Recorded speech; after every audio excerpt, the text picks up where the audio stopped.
Assalamu alaikum YouTube channel Abdul Samad hordofaa jirtan akkam jirtu nuti jirra alhamdulillah har'aan tanas mana adda sniigaa kan sirriitti bareechineerru isinii qabannee dhufneerra inshaallah mana kana duras gallakisnee ture jechuudha ga YouTube keenya irratti akka haaraatti mana sirriitti hojjetamne ture garuu yaa ta'u malee nu bira dhufee haala bolokkeetti fakkaatuun leevil baleevilii akkasumas xarziin isaallee kanuma bolokkeetti fakkaata jechuudha maashaallah mana kanatti hojjenneerra ganaa shimbiraa girfii akkasumas fiinoo haalikii tokkosaataa kan hojjetameeru qalamni inafa jechuudha akkasumas hojiin keessaa inafaa yaa ta'u malee manichi akkuma ilaala jirtanu kana wanta nama gammachiisuuf wanta bareedu jechuudha inshaallah hojiiwwan kanatti babbareedu kana yoo barbaadan ijaarsa manaa fi hojii jibsanii Abdusamad magaalaa Sameen Shawaa Darraa ittanii yoo bilbiltan nu argachuu ni dandeessanii jechuudha inshaallah baay'een keessan egaa ijaarsa akkanaa kana magaalaa Sameen Shawaa Darraa keessatti leevil baleevilii akkanatti bareedu kana egaa ilaaltanii hin beektanu yaada inshaallah nuti garuu haala bareedina qabuuf haala qulqullina qabuun akkanatti egaa hojjenneerra jechuudha manni kun hojjetamee ture yaa ta'u malee egaa akkuma beekamuun akkuma biyya kanatti ijaaramu egaa kallasiidhaan hojjetamee iyyuu yaa ta'u malee nu bira dhufee akkuma ijaan laaltanu kana jechuudha.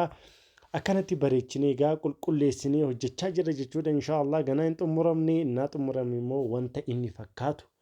ilaalu yoo barbaadan YouTube chaanaalii keenya kana subscribe gochuu hin dagatinaa ohaalikii illee itti daddaballeerra jechuudha inshaallah ohaalikii kan jalaa egaa baay'ee gabaabaa ture jechuudha jechuun akkuma ohaalikiitti barandaan isaas gabaabaadha jechuudha nuti garuu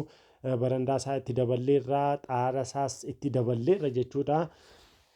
amma kan mana sirriitti bareedu amoraa kan fi sirriitti bareedu egaa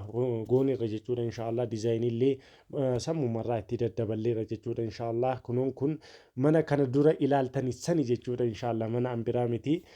adda ta'eera maashaallah buleetiin teenya nutti amantee biyya alaa jirtii nu hojjedhaa hojiin keessan baay'ee bareedaa mi'a naafis hojii bareedaa naaf hojjedhaa jettee wanta nu kenniteefuu jazakumullahu khairan jazaa egaa manni kan kee akkanatti si bareedeera ganaa hin xumuramne innaa xumurame immoo wanta inni fakkaatu ilaaltanii jechuudha egaa itti hirmaadhaa hirmaachisa baay'een keessan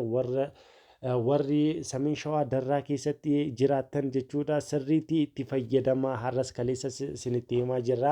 egaa chaansiin kun akka isin jalaan baane hojii akkanaa kana sirriitti qulqulleessa qofa hojjechiisaa kana hojjechiisuu immoo yoo barbaadan ijaarsa manaa fi hojii jibsanii Abdusamad biratti nuuf bilbilaa sa'aatii egaa 24 guutuu egaa isin keessummeessina jechuudha inshaallah itti hirmaadhaa hirmaachisaa isiniin jechuu barbaadaa shimbiraa girfiin isaallee layyatteedha jechuudha maashaallah sirriitti bareedaa xarzichi haasaa keessa yoon seenu akkuma ilaala jirtanu kana jechuudha akka milaaciitti istireetii isaa eeggatee kan baheera jechuudha ijigaa hin faradaa egaa haasaa qofaa miti hojiiwwan keenya akkanatti babbareedu kana egaa yoo barbaadan gatii madaalawaadhaan egaa akkanatti qulqulleessinee isinii hojjenna jechuudha mana kana guutumaa guututti kontiraataa iddisaataaf fudhanne jechuudha koornisii keessallee egaa inshaallah hin hojjetama jechuudha akkuma ilaalaa jirtanu kana agartanii miti akkatti baatittu maashaallah baay'ee bareedu jechuudha manni sirriitti yaa bareedu jettanii yoo yaaddanii egaa xarziin isaa sirriitti hojjetamuu qaba xarziin immoo baalamuyaa kan sirriitti danda'u barbaada jechuudha xarzii jechuun kan hojii manaa keessa kan baay'ee nama dhibuudha egaa isa baasuuf immoo baalamuyaa egaa kan sirriitti danda'uutu barbaachisaa jechuudha isa argachuuf immoo nu biratti wanta salphaadhaan argachuu ni dandeessanii jechuudha inshaallah akkuma ilaala jirtanu kana manichi maashaallah akkanatti girmaa mogasiin isaa itti deebi'eera akkuma ilaala jirtanu kana maashaallah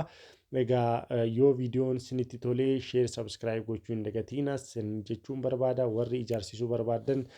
masmara keessatiin bilbilli keenya iskiriinirra jira waan ta'eef isarraa fudhatanii qofa nuuf bilbilaa jazakumullahu khairan jazaa wassalaamu alaikum warahmatullahi wabarakaatuh